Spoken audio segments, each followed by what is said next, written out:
maqaa kee taan waamaa nabiraan darbini qulqulleetti Maariyaam ati naannisini haadha biraan qabu kanan itti maddu otoo baanaaf ta'e yeroon sitti hirkadhu maqaa kee taan waamaa nabiraan darbini qulqulleetti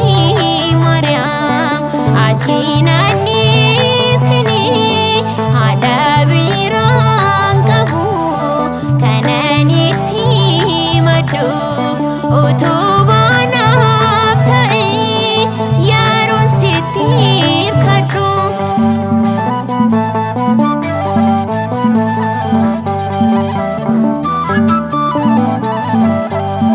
Yaa kennaa Waaqaa koo hunduu si jaallata ayyaana qabeetti maaltu siin qixxaata olii amantaati bu'uura fayyinaa dobree qulqulleetti kanaaf si faarsina maqaa kee taan waamaa nabiraan darbini qulqulleetti Maariyaam ati naannisini haadha biraan qabu kanan itti maddu otoo baanaaf ta'e yeroon sitti hirkadhu.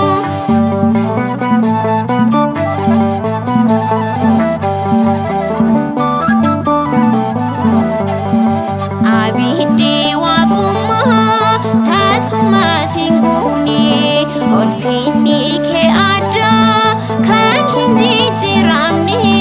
siinaatti mul'atte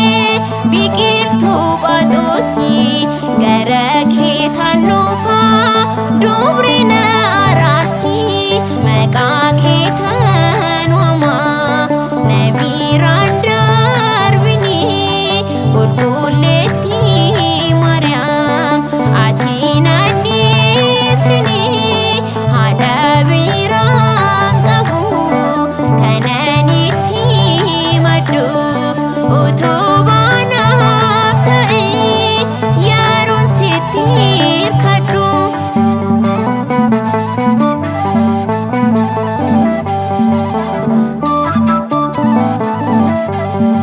Misirroo gammadii jedhe Salamuuni bara dhalootaa kee kan hime raajiini kabajni kee addaa lalistuu siinaati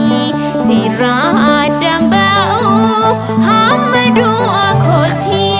maqaa kee taan waamaa nabiraan darbini qulqulleetti Maariyaam ati naannisini haadha biraan qabu kanan itti maddu otoo baanaaf ta'e yeroon sitti hirkadhu.